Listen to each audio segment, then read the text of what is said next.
Hi, friend. I'm Iya from the Philippines. Hi, friend. I'm Zel from Finland, and welcome to Hi Friend Podcast. We're two friends from two different countries sharing our own takes and hot opinions on Reddit stories. So grab a coffee, tea, or whatever keeps you sane, and let's dive in. Let's go. Energy. Charing. Yeah. What topics are motive natin today? For today's Sa video. ngayon, wala naman. Pero everything's coming from r/ako ba yung gago. So, balik tayo sa ako ba yung gago for today's video. I kind of want another sort of Momo story. Naghanap nga ako. Ang hirap maghanap. Wala masyadong comedy. Nakakainis. Pero nag-comment sa TikTok, sino kaya si ate? Sabi niya Sa Momol. sa story. Kasi sa Sabi ko, Reddit niya lang din nakilala Kung yung sino ka comment. man, comment below if you are the person on this story. Mahirap kasi sa Reddit, kailangan mong i-double check kasi may mga OP na ayaw nila i-post sa kahit anong platform. Pero may disclaimer. You can see it whether if they want to. Yung isang nakita ko, wala siyang disclaimer pero nasa comments yung message niya. So you have to check. Okay. Isasama ko nga sana, tapos nakita ko yung comment niya. Siguro, let's add one twist. I read one story. Pwede. Pero I have to find that muna. I mean, I have to research a story. Oo. Pwede tayo mag-share-sharean. Yeah.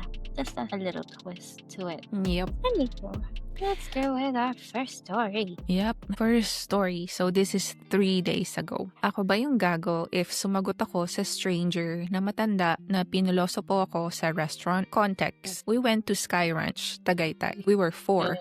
Ako at yung kapatid ko nauna na sa restaurant. Yung magulang ko nag-CR muna. Pagkatapos nila mag-CR, bigla sila na strands dahil lumakas yung ulan. Walang payong at malayo yung CR mula sa Mama Luz Sky Ranch branch na kakainan namin. So around 20 to 30 minutes passed, super lakas pa rin ng ulan. Palamig na yung food. Naisip ko bigla mag-reach out sa waiter na baka may payong sila. Pinahiram ako ng payong. Then yung nasa late 40s na matanda sa likod ko, narinig ko na nagplano din sila manghiram ng payong doon sa waiter na pinanghiraman ko, pero di sila nakahiram kasi nabigay na sa akin. Me went out para mapuntahan sila mama. Pumunta ako sa CR pero di ko sila nahanap doon. Di ko matawagan kasi iniwan ko yung phone ko. I went back to the restaurant para kuhain yung phone at tawagan sila. Hinarang ako bigla ng babaeng matanda na nanghiram kanina ng payong sa waiter. Babaeng matanda. Babaeng matanda talaga yung description. Babaeng matanda.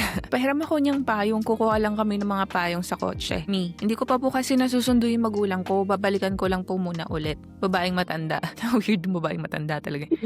Pahiram muna kami dyan lang sa parking kukuhain. Me, as a people pleaser, binigay ko na lang dahil sa harap lang naman ang parking at baka saglit lang since mapilit siya. 10 minutes na halos lumipas, di pa rin nakakabalik yung inutusan niyang kasama na kumuha ng payong. Then, lumapit ako sa kanya. Me, Miss, nakabalik na po ba yung kumuha ng payong? Babaeng matanda. Hindi pa. Bakit payong mo ba yun? In a sarcastic tone. Asking that shit, even she knows the restaurant owns the umbrella. Me, hindi po. Pero kasi 30 minutes nang stranded yung magulang ko. Kaya nga ako nanghiram sa restaurant para sana masundo ko sila. Then, pamilya sila sa table na ginaang-up ako at pinaglaban na payong naman daw ng restaurant yon at hindi naman daw sa akin. Then, sinagot ko sila, kaya nga ako nanghiram na sa restaurant kasi gagamitin ko para masundo yung magulang ko. Sino bang nauna ng hiram? Mind you, wala silang taong na stranded na need sunduin. Gusto lang nila makauwi na kaya pinakuha yung mga payong nila sa kotse. Unlike in my situation na may parents na nakipagsiksikan sa mga stranded sa area ng CR. Lumipas na mga minuto, tumila na yung ulan. Nakarating na yung magulang ko. Hindi pa rin nakakabalik yung kasama nila na kumuha ng mga payong sa parking. Ako ba yung gago for this? Tangina, this 2026, ayoko na maging people pleaser.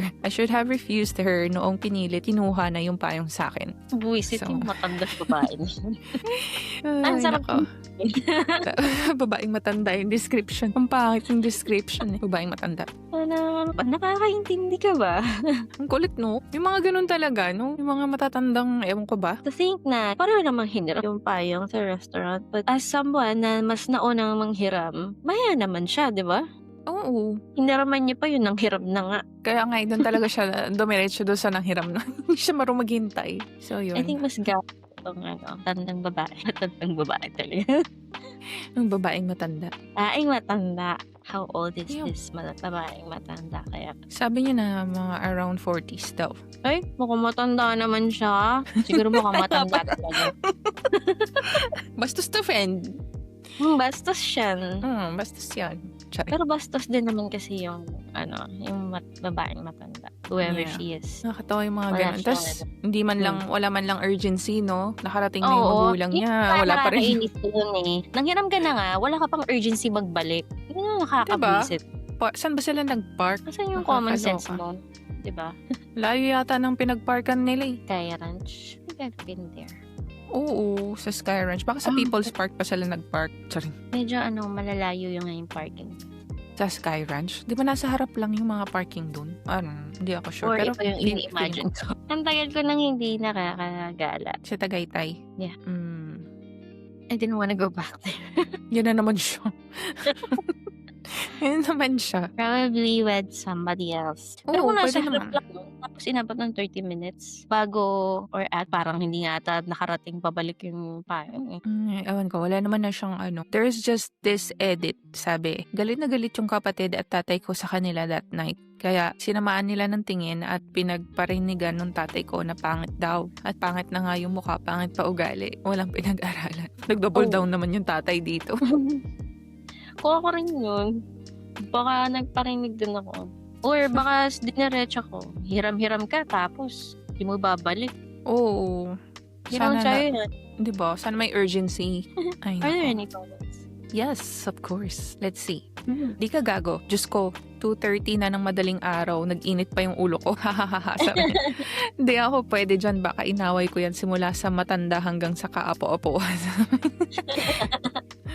Tapos sabi ni OP, gigil na gigil pa rin nga ako, te. Karmahin sana siya, busit siya. Diyos ko, what if nasa 60s to 70s na hirap tumayo mga magulang ko, diba? Samantalang sila, sitting pretty pa sa upuan ng Mama Luz at naka-aircon habang naghihintay magpatila ng ulan. Yung mga stranded kanina sa Sky Ranch, mga nakasilong lang naman. Tangina niya, sabi. Parang ang entitled nitong babaeng matandang to. May mga ganun eh, no? May mga ganun tao talaga. Sabi pa dito, huwag ka na maging people pleaser this year, be. Palag-palag ka din and don't give a shit sa ibang mga matatanda. Learn to match their energy also. Sabi ni OP.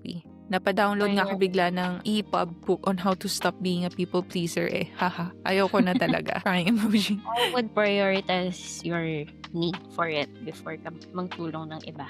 Yun yung kasi nakakano din. Nakatulong ka nga sa iba, ikaw na may naperwisyo. True. Kaya ko nang nangyayari yun most of the time kay Arpat. Yung sabihin natin may nanghiram sa kanya.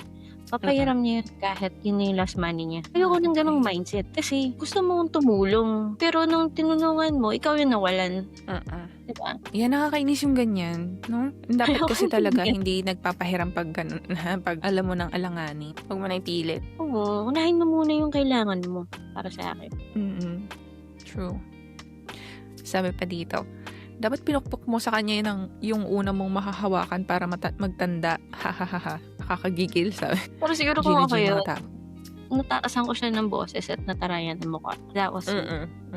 Pinalabasan ko siya ng mukhang educated na mataray. True. Sarcastic pa, no? Parang tatanong pa na sabihin pa na, Sarcastic hindi yung naman siya. sa'yo yan. Parang gano'n. Yun din ang gagawin ko sa kanya. Sarcastic ko siya pabalik. Ang bilis ko pa naman mag-trigger pag ganyan. Yung tunog sarcastic. Ay, magsa-sarcastic din ako na comeback.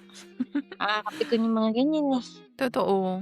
Tapos doon may edad pa ang kainis. Sabi pa Unahin dito. ko, mawalang galang na po ha. Nauna ako manghiram eh. Totoo. Sabi pa dito, di ka gago. Madaming ganyan ngayon na abusado sa edad or dami nila.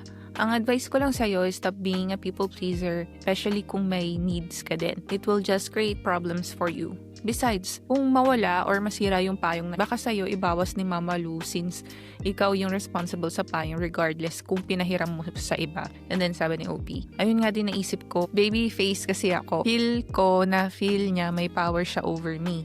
Kaya binosi-bosi ako sa payong. Na-feel niya matanda siya at bata lang ako kaya ginaganon ako. Walang ganun sa akin. Galit yun. Diba? Walang ganun. Yung mga tipo na yung hindi ka mahilig magmurang tao, mapapamura ka. Ay, nako, nakakaloka. Sabi, mayroong take dito. Sabi, gago ka kasi piniram mo sa kanila. Ang hiram mo lang din.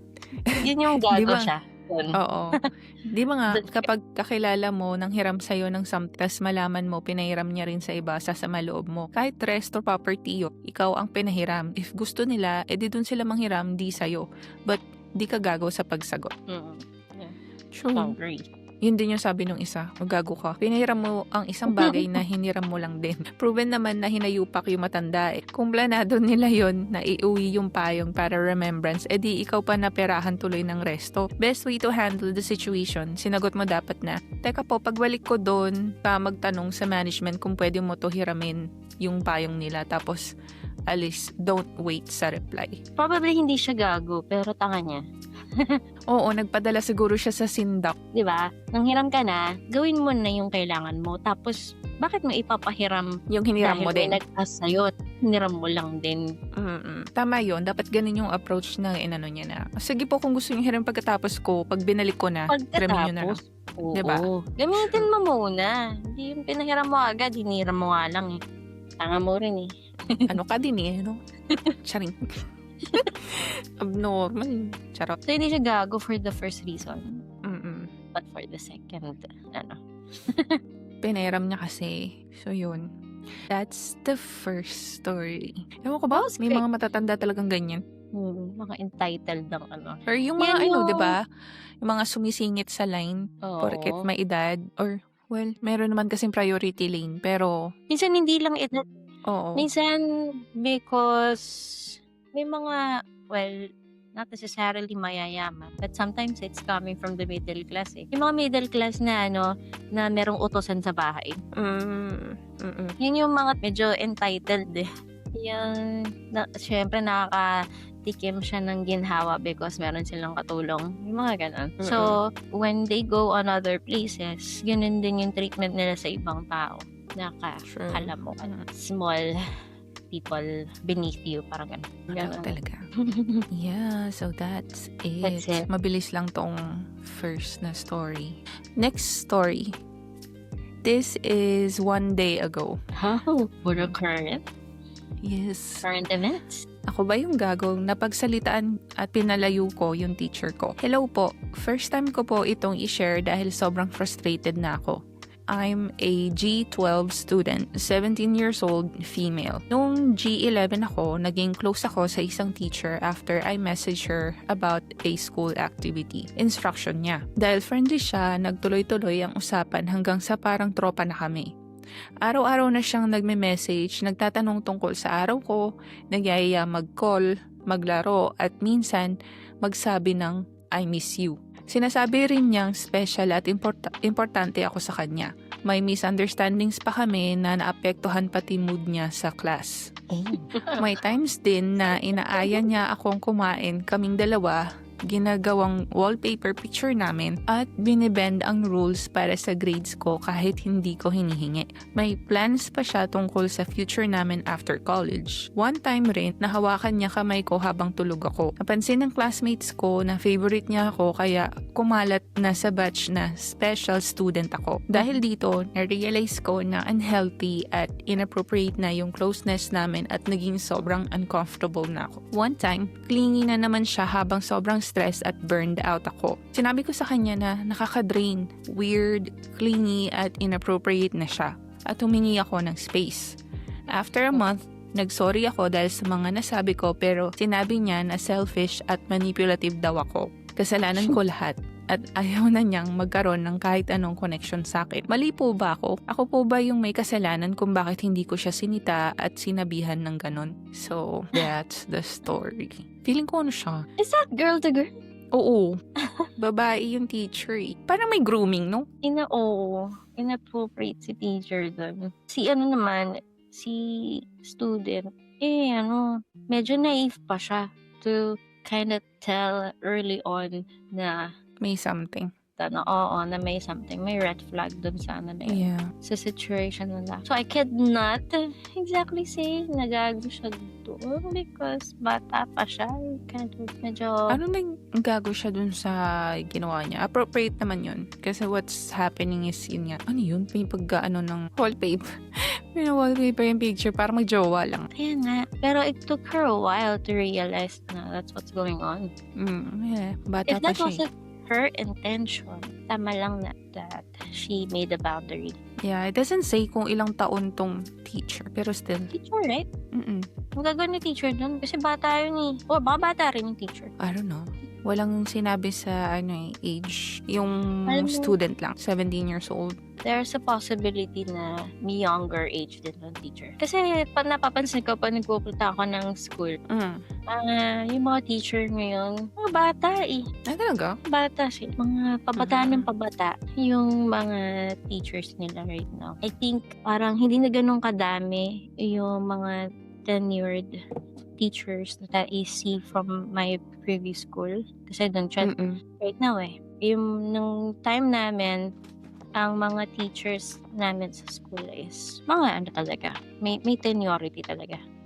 Right? Sa Ang amin din, mga napapansin ko today is more on mga younger na generation. Interesting. Okay, so let's see the comments. Mhm. Nako, ginugrong ka niyan. Di ka gago. Buti naman naisip mo na mali. Buti nakatakas ka. And then another one. Di ka gago. The way I see it, your teacher was grooming you, if not delusionally thinking na kayo na in her mind. As a teacher, they're not supposed to have personal relations with your student kahit friendly pa yan. They are your second parents. If sa ganoong context mo, i-judge ang action ng teacher na yan, sobrang inappropriate. I suggest na lumayo ka na lang ng tuluyan, and if personalin ka sa grades and stuff, be ready to complain sa school admin with your text/messages convo.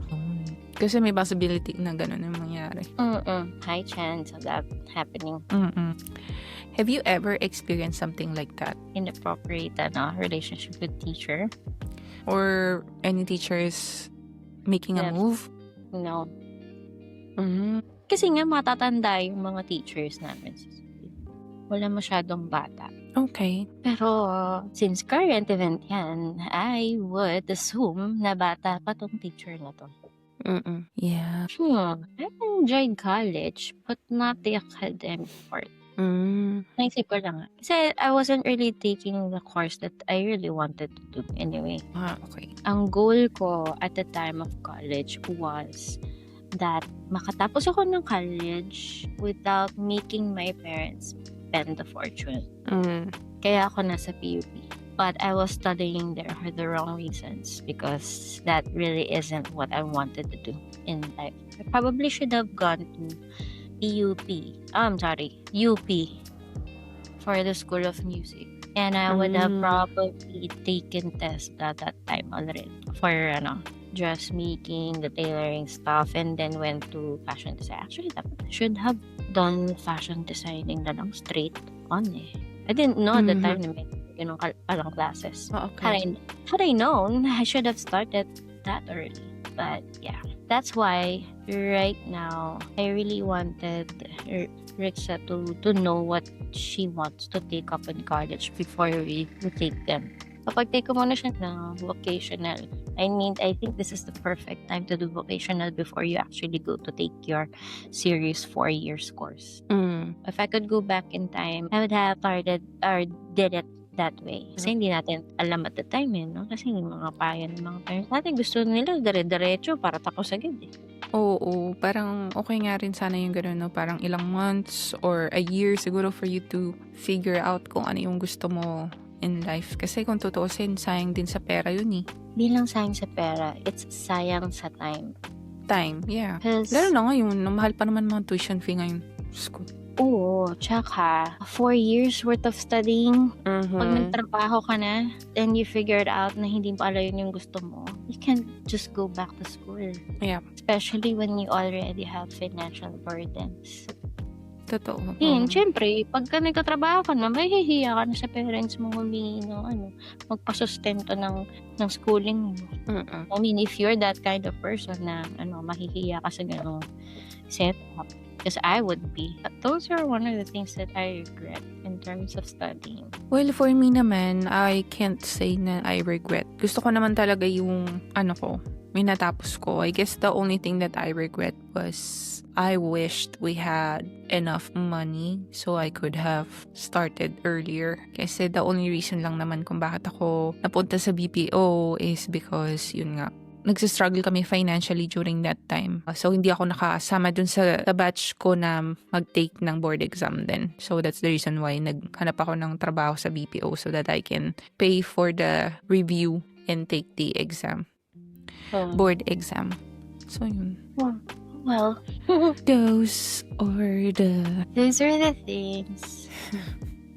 Probably let us convey that message to the people na before you actually take your 4-year serious course, figure out what do you really want to do for long term, because it's really can be difficult to go back to schooling. Yeah, kung ano talaga yung passion mo, yun talaga yung isipin mo. Kasi sayang yung oras, sayang yung time na i-google mo just to realize na hindi pala yun yung gusto mong course. Don't just go to school just to finish. It's not gonna really help you. There. So we have comments on that story. Yeah, we have other comments here. Pero walang reply si OP kasi nga bago pa lang. 1 day ago. So sabi dito, di ka gago, classic grooming. Good thing you smartened up, girl. Layuan mo yan. Marami pang magmamahal sa'yo na tama ang edad at kalagayan sa buhay. Yan ngang arte niya ay manipulation tactics lang.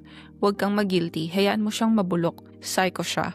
Rumor psycho na dapat i-report sa admin. Isang loser na hindi kayang umawra sa kaedad niya ng target ng mentor de edad. Report mo na yan. Kung balikan mo yan habang buhay kang pagchichismisan ng mga batchmates mo habang or hanggang tumanda kayo, kukwento ka sa mga anak nila. Halaka, gusto mo ba yun? Ang dami sinabi. Sinabi nito. Galit na galit. Ang dami pa nakakot. True. May pagka-ano pa eh. Halaka. Halaka, gusto mo ba yun? Siya pa yung nabaliktad na manipulator. When in fact, Diba? ikaw yung mas matanda yung teacher, di ba? Kaloka. And the fact that that teacher actually wanted to have that inappropriate relationship with the student. You are the manipulator, not the student. Anong kamongmong yun eh. True. And it's illegal because the student is a minor. Yun pa. Buti na lang Gawin na- na-realize niya din na mali yung ginagawa ng teacher niya and hindi siya nagpadala dun. Did we actually exercise that law? I think so, yeah. Oo naman, meron naman yun. Pag na-report yan, tanggal yung lisensya niyan as a teacher. Totoo, pag nireport siya. Diba? Lalo Minor kung may yun. evidences, good luck na lang sa kanya. Tomboy siguro yan, ano? Maybe. Ayun. So that's the second story. Medyo mga interesting to mga stories na to. Inassume natin na tomboy, pero it did not really say what's the gender. Mukhang, yeah, well, it's she. Pero we also don't know like the preferred gender ni student. Basta sabi niya female. Okay. Yeah. Right. Lapig. Lamig sa labas. Alright. Last story. So, this is 12 days ago. Ako ba yung gago na hindi ko pa rin kinakausap yung nanay ko? Context. Only child ako. 32 male, single, at dating OFW for 8 years. Nag-decide ako umuwi sa Pinas for good nitong September. Habang nasa abroad ako, tulad ng karamihan ng OFW, buwan-buwan ako nagpapadala ng pera sa mother ko. Nakatira siya sa probinsya kasama ng live-in partner niya. Mabait yung live-in partner niya at wala akong masasabing masama. Never siyang humingi ng pera sa akin. Yung mother ko lang talaga ang laging humihingi. Ang kinakainis ko, madalas kailangan pa niyang magsinungaling para lang makahingi ng malaking halaga. Bukod doon, palaging nawawala yung puhunan ng tindahan niya kaya paulit-ulit akong nagbibigay ng kapital. 100k, 50k, 20k at iba pa. Puro utang siya. Tapos yung uutangin niya, pambabayad niya lang din sa dating utang. Paulit-ulit lang yung cycle. Nakakapagod na talaga. Hirap ako makaipon, parang may pinapaaral akong mga kapatid kahit only child ako. 3rd week ng October. Kinausap ako ng mother ko at sinabi niya may utang siya na umabot na sa 6 digits at wala raw siyang choice kundi ako ang pagbayarin. Masama talaga loob ko nun kasi ilang taon na akong nagpapadala ng pera tapos ngayong nasa Pilipinas na ako at wala akong trabaho that time, ako pa rin ang sasalo ng utang niya. Hindi niya rin maipaliwanag na maayos kung saan napunta yung pera. Ang sabi niya lang, napunta raw sa patubuan. Binayaran ko yung utang, nag-impake at umalis papuntang Manila. Nag-rent ako dito at buti na lang nakahanap din agad ng trabaho. Simula nun, hindi ko na siya kinakausap at hindi ko rin sinisin yung mga messages niya sa messenger. Pasko na bukas pero hanggang ngayon, inis pa rin ako. May mga oras na naisip ko siya at namimiss ko rin pero pinipili kong tiisin. Gusto ko matutunan niya yung leksyon na hindi pwedeng utang lang ng utang, kaya pinili kong lumayo muna. Ako ba yung gago if hindi ko pa rin siya nakausap? Ang gusto ko lang ay makarinig ng sorry sa kanya even once na naging abusado siya sa pera para kausapin ko siya, yun lang iniintay ko. Kaso, pasensya lang lagi naririnig ko every time na nanghingi siya ng pera. I don't think ang pasensya ay enough. He's not, of course. Parang, Oo, yung feeling ko siya nag-ano yan, nagsusugal. Kaya, Feeling ko rin. lagi Yun din ko yung pumasok sa utak ko. toxic niya ang mother niya. Dapat lang na lumayo siya kung ganyan. Kasi di siya mabubuhay doon ng matino. Ubus pera mo, oo. 6 digits na utang. Ano yun? For what? And you can't explain it, di ba? Di ba? Feeling ko nga yun. Ano to, si mama niya. There's most Nagsusugal. likely gambling problem with that scenario. Grabe no, mabot sa 6 digits na utang. Nakakaloka. Kung ako yan, aawain kay nanay ko. Bakit? Why do you Di keep ba? getting debts? What for? Exactly. And Nakakaloka why to. would you tolerate na that keeps on going, diba? As the person writing. Kung ako yun, early onset pa lang na notice mo na ganito yung behavior ng nanay mo, dun pa lang, I'd probably already cut them off. Would you, I don't know, kasi di ba may live-in partner siya? Hindi naman sa or medyo skeptic lang ako. Or maybe I'm just thinking Out of the box. negatively about other people. I don't know. Or maybe just out of the box. Yeah, probably or possibly may kinalaman yung live-in partner niya sa pagwawaldas niya ng pera. It's There just is. that he's not asking directly from him na magbigay ng pera, pinapadaan niya sa nanay. Possible. That's one possible scenario. Hindi ba? Kasi grabe naman, parang saan mo dinadala yung pera? Nakakaloka. And for a parent to do that to their child, parang baka nahihiya that you ask money from your children. Diba? Nag-iisang anak na nga eh. Ginawa siyang taga-sustento eh. Mm-mm. Ginawa siyang puhunan Oo. Ginawang ATM. ng parent niya. Ginawa at pinalaki pa. Tagabayad. Oo, para tagabayad ng utang. Yun, tagasalo. Yeah. So what did the people say about it? Yeah. Sabi ng isang commenter dito, di ka gago, yun ang hirap sa mga tao, di pinaghihirapan ng pera. Tama yan, sana sa mga pera na pinadala mo, kung inipon mo lang ang dami mo ng pera, I know the feeling. Believe ako sa'yo that you set boundaries. Sana you can find your true happiness one day. You deserve it. Tapos, Yeah. sabi pa dito, di ka gago sa part na i-cut off mo nanay mo. Deserve niya yan. Gago ka sa part na yung ipinaghanap buhay mo, binigay mo sa kanya. Minsan need natin ng self-respect. Yes. Yeah. Also. Sabi, di ka gago. It's normal to feel that way because hard-earned money mo yun, OP. Congrats, you just set boundaries. You just showed her na may limitations ka. Don't feel the need to talk to her if you think you're not okay yet. No pressure, OP. Happy holidays. I hope you'll be okay soon. Cheers. Naging habit na nila siguro yan, Yung siya yung magtatrabaho and then every month papadala siya. Nasanay, no? Kasi once he started doing something kasi you have to continually do it. That happens to me pagka Kaya minsan hindi ko sinasanay kung sino man yung person. Hindi ko sinasanay na pag may ginawa ako na one time is that every month is ganito palagi. Especially pag usapang pera pa. True. Ayoko na pag nagbigay ako one time, mag-expect ka the following month na meron ulit. Same. Ayoko nang ganun. Especially now na OFW na ako. Ako ngayon yung OFW sa amin. Yun. Kasi mahirap pag nasanay eh. Well, may income ba right now yung parents mo? Wala. Wala. So, ikaw talaga.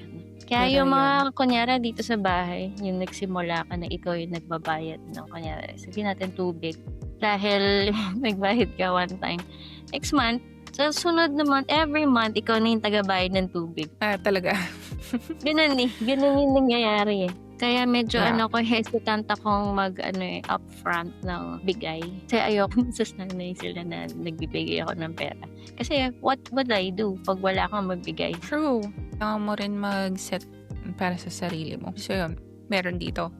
Sabi, di ka gago, grabe no. Kaya bilib ako dun sa kapitbahay namin dati. Kada padala ng anak niya, kalahati dun iniipon niya sa bangko. Ayun, pag uwi ng anak niyang OFW, hindi niya alam na may ipon na pala siyang 6 digits. Ang galing nung nanay, iniisip yung future ng anak. hindi puro hingi. Tapos nagwo-work pa rin siya hanggang ngayon, hindi umaasa sa mga anak.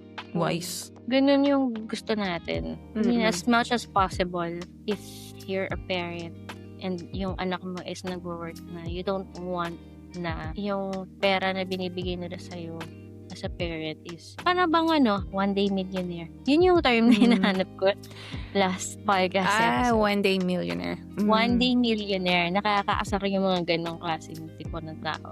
True yan. Ay, nako. Nararanasan ko rin yan. Yung parang pag may pera, parang gusto ka agad waldasin. Ay, nako. Kais yung mga ganyan. True. Paano na Ay. next time? Parang hindi naiisip. Siguro dahil nga nasanay na laging pinadadalhan, parang nasa utak na nila na, okay lang yan na kahit mawalan ako, nandiyan naman yung anak ko eh. Hindi naman ako matitiis nun. Parang ganun. That's Which is so cringy. nakakabwisit. Very cringy to Nakakapanggigil. hear. Sarap sampalin Ayun. ba? Diba? Actually, may may nagsabi, di ka gago ba sugarol mama mo OP tapos grabe naman maka-financial abuse. Correct. Siguro Siguro rin. Gambling talaga yan. For me, It's either siya yung gambler, yung nanay niya, o yung live-in partner niya na inuutog lang yung nanay mo. It's either that or the nanay. Kasi may mga ganong instances eh. Diba? May mga ganong pangyayari talaga na minsan hindi man diretsa sa kanya pero pinapadaan dun sa partner. Yeah. Mga story ang telenovela. Teleserye pala. Kaloka. In Sabi our pa anymore dito, comments. di ka gago. Good luck sa new chapter, OP. Choose yourself this time. I'm not saying kalimutan mo mother mo, pero for now, sarili mo muna unahin mo. Mauulit at mauulit lang ang mga pangyayari kung sila lagi ipaprioritize mo. Next thing you knew, ubos na savings mo at walang kwenta na tingin ng mga tao sa'yo. It's sad na may mga pangyayari talagang ganyan. And you have the ability and authority over it naman. So, cheers. Heart emoji. But you know what? I probably check pa din kung ano yung messages ng nanay niya. I mean, I would still talk to the nanay just so still want to have that relationship kasi when you keep restricting yourself talking to your mother, mabigat sa loob yun eh. Why not talk to the mother pero you set a boundary that she can't do this and that. Diba? At least, yes, you still have that relationship with your mother. But she really needs to learn na mali tong ginagawa niya. True. And do not give money ever na. Ever. Siguro for him, I'm just assuming, kaya siguro hindi niya pinapansin is because pag nabasa niya, there will be a tendency for him to give in dun sa That's kung also ano yung hinihingi ng nanay. Kasi if it's been happening, you've been unconsciously groomed to be the sole provider ng nanay mo. So, pag may hinihingi, parang hindi mo matiis. Kaya siguro ayaw niya na lang basahin. Meron pa dito, nagbigay ng insight. Di ka gago. Bobo ka lang na binayaran mo pa utang niya at hinayaan mo siya sa gawain niya. Una o pangalawang beses na nanghihingi sa'yo, hindi ka man lang ba nag-ask sa live-in partner niya? Walang masabing masama. To be honest, kasali live-in partner niya sa panluloko sa'yo eh. Adik sa sugal o drugs nanay mo. Actually, imbes na sa Mhm. anak siya dumiretso to ask for help for money, why not dun sa live-in partner? That's kind of sus. Exactly. Kaya hindi ko maiwasan mag-isip na baka may something din eh dun sa live-in partner. Kasi, first and foremost, ang pinaka-dapat unong lalapitan mo dyan is your partner, not your children. So, yun. What else? Parang may nabasa ako dito na sabi pa dito, di ka gagaw, pero kung sa FB mo pinost to, ikaw pa ang may kasalanan. Sasabihin, nanay mo pa rin yan. Nakakainis yung mga ganun. Yung parang, kapamilya mo pa rin yan. Nanay mo pa rin, tatay mo pa rin. Buisit. Depende sa platform, no? Kung ano yung i-reply sa kanya. Oo, pero May nakakainis yung ganun na parang sasabihin na nanay mo pa rin yan. So, kung nanay mo, okay lang na ginaganon ka? Oo. Diba? Stupid No. reasons. Pananay mo yan kung piniperahan ka lang palagi. That's not family. Kaya nga, I do agree that chosen family is still way better than your original family. Chosen family? What do you mean chosen family? Chosen family like friends. Chosen. Sure.